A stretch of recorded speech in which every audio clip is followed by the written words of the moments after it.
Let's prove them all wrong. The autumn sunlight filtered through the tall windows of the cafe, casting golden patterns across the wooden tables.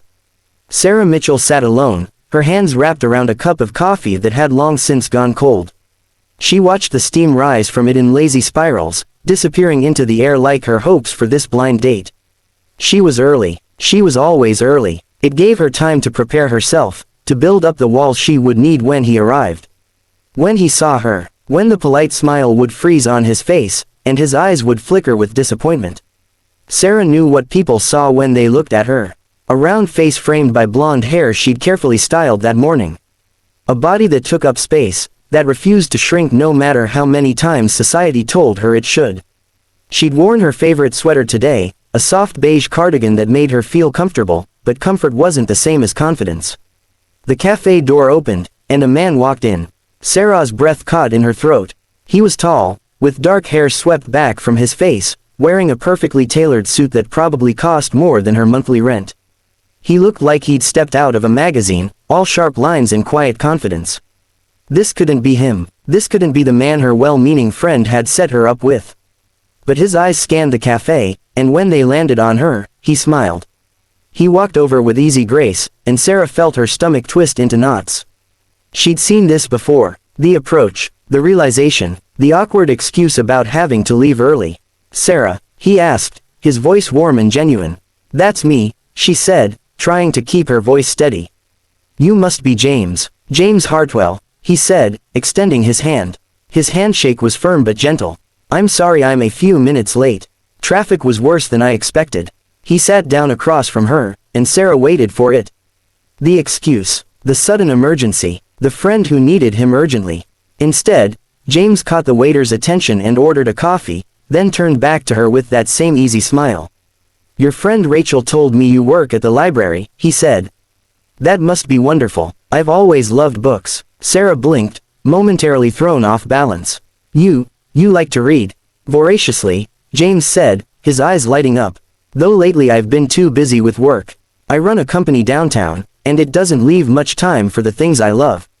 The conversation flowed more easily than Sarah had expected. James asked about her work, and actually seemed interested in her answers. He told her about his company, a tech startup that had grown beyond his wildest dreams, but he spoke about it with a mixture of pride and exhaustion. "Sometimes I miss the early days," he said, stirring his coffee slowly. "When it was just me and two friends in a garage, eating pizza at midnight and arguing about code. Now there are board meetings and investors and," he stopped himself, laughing softly. "I'm sorry, I'm probably boring you." "You're not," Sarah said, and she meant it. But as the minutes passed, a familiar weight settled on her chest. This was going too well. He was too kind, too attentive, too everything. And that made what was coming next even harder. Sarah set down her cup, the ceramic clinking against the saucer with more force than she'd intended. The sound seemed to echo in the sudden silence between them.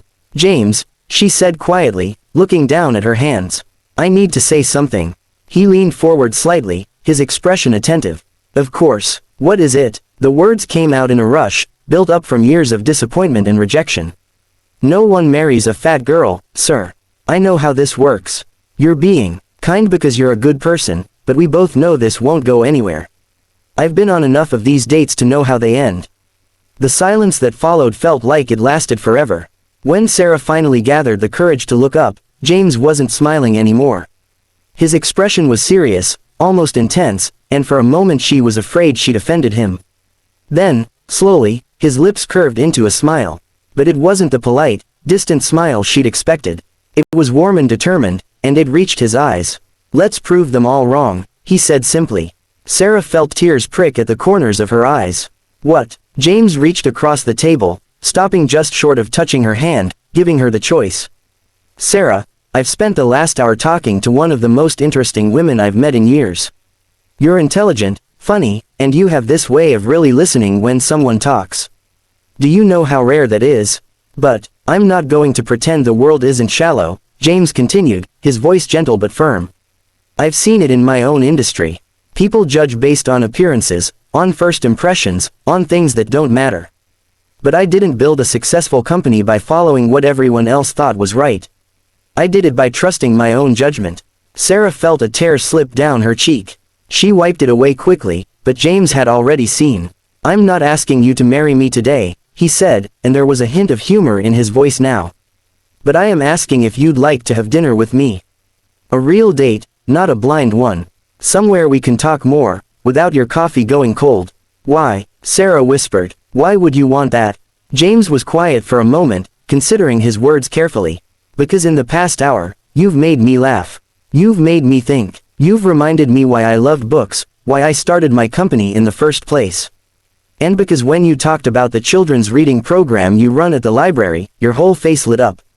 That's beautiful, Sarah, you're beautiful." Sarah looked at him, really looked at him, searching for any sign of pity or charity.